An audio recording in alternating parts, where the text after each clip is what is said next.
வணக்கம் நண்பர்களே.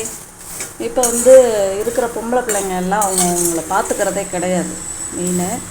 அதோடு இல்லாமல் எலும்பு நாளுக்கு நாள் அவங்களுக்கு வீக் ஆகிடும் சரியாக சாப்பிடாதனால.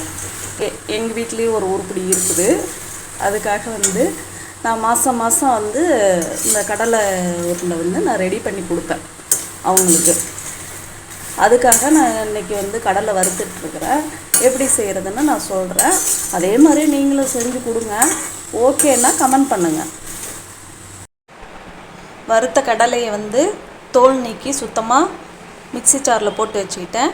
இதை நம்ம குறைப்பாக கொஞ்சம் ஒட்டி எடுத்துக்கணும். இந்த பதத்துக்கு நம்ம மிக்சியில் ஒட்டி எடுத்துக்கணும். எடுத்துக்கிட்டு வெல்லத்தையும் நல்லா தூளாக உடைச்சிட்டு மிக்சியில் ஒட்டி எடுத்துக்குங்க. அப்படி உங்களுக்கு நாட்டு சர்க்கரை வேணும்னா நீங்கள் நாட்டு சர்க்கரை சேர்த்துக்குங்க. நான் வெல்லத்தை அது மாதிரி மிக்சி ஜாரில் சேர்த்து பொடி பண்ணியிருக்கேன். இதோ இப்படி அரைச்சி எடுத்துக்கிட்டேன்.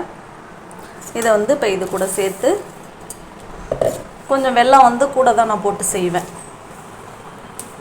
சேர்த்து நல்லா மிக்ஸ் பண்ணி விட்டு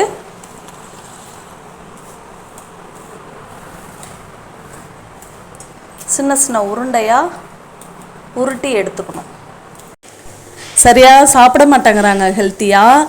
அதனால் இந்த மாதிரி எதனா ஒன்று நம்ம செஞ்சு கொடுத்துட்ருந்தோன்னா கொஞ்சம் ஹெல்த்தியாக இருப்பாங்கன்னு நம்மளுக்கு ஒரு நம்பிக்கை. ஆனால் அவங்க சாப்பிட்றது கிடையாது நம்ம கொடுத்து விட்றதெல்லாம். எங்கள் வீட்டில் அப்படி தான் நடந்துகிட்ருக்கு. நடைமுறையை தான் சொன்னேன், அவ்வளோதான். எல்லோரும் எங்கள் சேனலை சப்ஸ்கிரைப் பண்ணுங்கள். இப்போ தான் ஸ்டார்ட் பண்ணியிருக்கோம். கொஞ்சம் நீங்களும் சப்போர்ட் பண்ணுங்கள்.